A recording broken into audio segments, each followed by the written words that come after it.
안녕하세요. 경의선 공유지 시민행동에서 활동하고 있는 김상철입니다. 저도 숫자를 못 세고 있었는데요. 이 영상을 찍고 있는 우리 윤원필님께서 이번 영상이 20번째 영상이라는 것을 알려주셨습니다. 사실 되게 가볍게 시작한 거거든요. 그냥 준비 없이 한번 하는 데까지 한번 해보자 이렇게 했는데요. 그런 면에서 앞으로 한 50번 혹은 100번까지 갈 수 있을지는 모르겠지만 한번 계속 밀어붙여 보겠습니다. 예. 오늘 좀 이야기를 해보고 싶은 것은 이제 지난 10월 14일이죠. 그 말도 많고 탈도 많았던 한 8월부터였나요? 거의 한 2개월 동안 아니죠. 3개월 동안 한국 사회를 들끓게 했던 소위 조국 대전의 당사자인 조국 장관이 사임을 했습니다.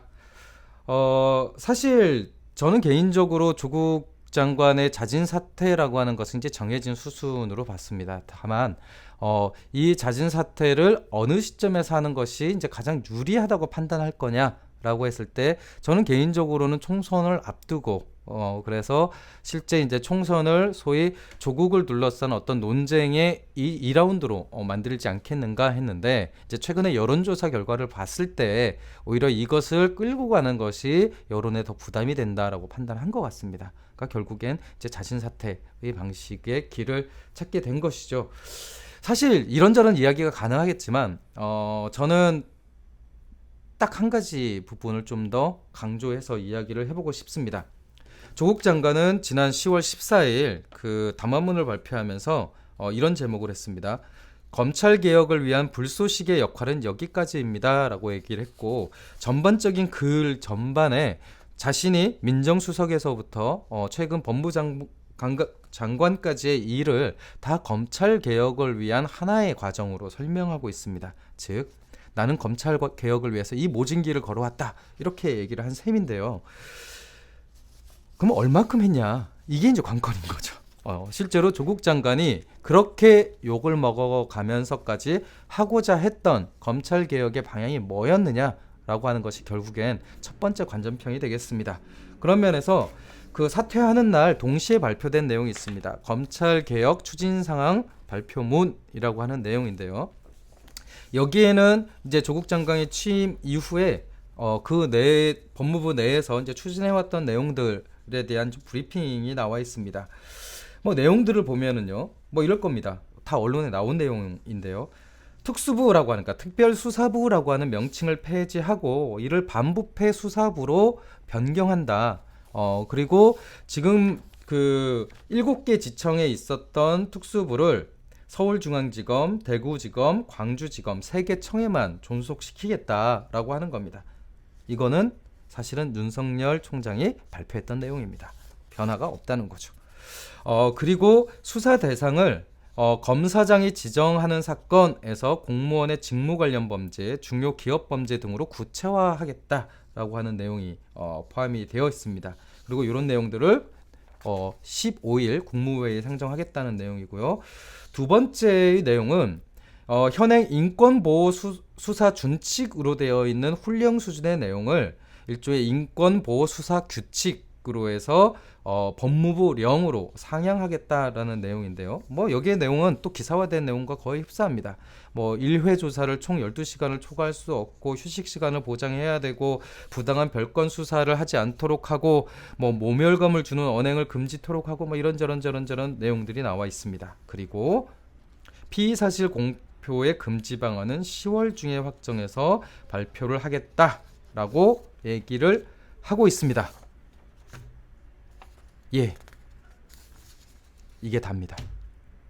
그러니까 제가 이야기를 하고 싶은 것은 소위 이제 검찰 개혁이라고 하는 것은 국회 입법 사항이 되게 많습니다. 뭐 하다못해 이제 공수처와 관련돼서도 국회 입법 사항이죠. 그래서 국회에서 풀어야 되는 과제가 많다는 것은 분명합니다. 하지만 조국 장관이 그렇게 그 자리를 지키면서까지 완수하고 싶었던 검찰 개혁의 방향성으로 보건대 이 내용은 너무나 미흡하다는 겁니다. 최소한 국민들이 그냥 체감하고 있는 것들이 있잖아요. 그 검찰의 어떤 선택적 정의와 관련된 것, 어떤 사건은 기소하고 어떤 사건은 기소하지 않을 때 느끼는 어떤 국민들의 박탈감과 관련된 것, 불공정함과 관련된 것에 대한 내용은 아무것도 없습니다.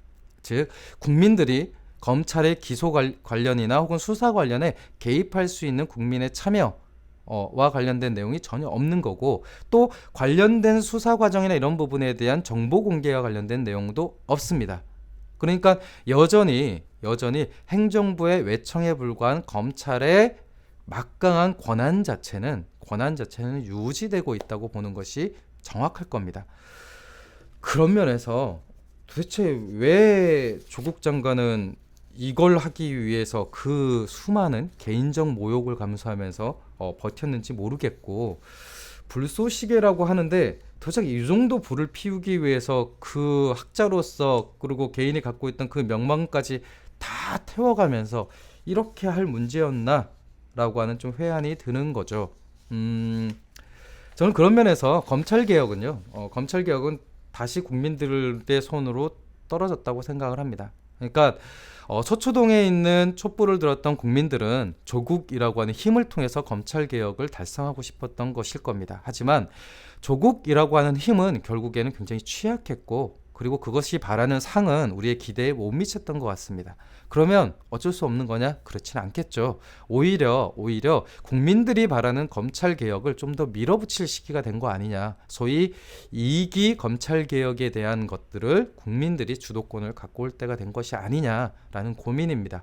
그리고 실제 이 패스트트랙과 관련돼서 온갖 범죄를 저질렀던 자유한국당 등등이 그 구체적인 사법 처리를 위해서도 국민들이 목소리를 낼 때가 되었습니다.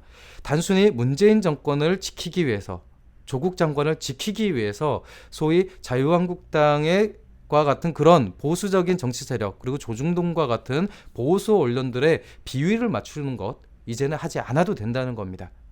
조국을 버리고 나서 더 진지하게 검찰개혁과 관련된 논의를 할 때가 되었다. 그리고 검찰이 그간 보였던 선택적 정의에 대해서도 분명하게 국민들의 시각에 맞춰서 교정할 때가 됐다라고 생각을 합니다. 저는 그런 면에서 조국 사태라고 하는 것이 어떤 진영의 성패로 해석되어서는 안 된다라고 생각을 합니다. 조국 장관의 사태라고 하는 거는요, 그냥 수많은 행정직 임명직 공무원의 진퇴로 가름해도 될 것 같습니다. 오히려 궁금한 것은 우리 사회가 검찰개혁이라는 것을 얼마큼 진지하게 고민하고 있고, 그리고 그 검찰의 선택적 정의를 막기 위한 우리의 방법이 구체적으로 존재하는가. 사실 이 부분이 더 관건이라고 생각합니다. 그런 면에서 우리의 지혜를 더 모을 시점이라고 생각을 하고요. 그리고 이 검찰이 솔직히 이제 이거 약간 사소한 얘기일 수 있지만, 검찰이 기소의 독점권을 가진 것은 사실은 일제시대 때부터 시작된 관행이라고 합니다. 기사를 보셔서 아시겠죠. 해외의 경우에는 검찰이 이렇게 독립적인 기소권을 갖는 사례는 거의 없습니다. 그리고 군부 쿠데타를 통해서 정권을 잡았던 전두환 시기에 관련된 내용이 헌법상으로 보장된 것입니다. 그러니까 우리가 지금 얘기하고 있는 검찰의 기소권과 관련된 헌법사항이나 내지 법률적 사항은 그 시대가 만들어 놓은 굉장히 특수한 상황이라는 거죠. 그러면 우리가 살고 있는 촛불 이후에 대한민국엔 어떤 검찰의 상이 필요한지 정말 그 부분에 집중적으로 이야기를 해보고 싶습니다. 저는 조국 이후 이 부분, 이 과제가 훨씬 더 중요하게 남은 것이 아닌가, 이렇게 제안을 하고 싶습니다. 이상입니다. 감사합니다.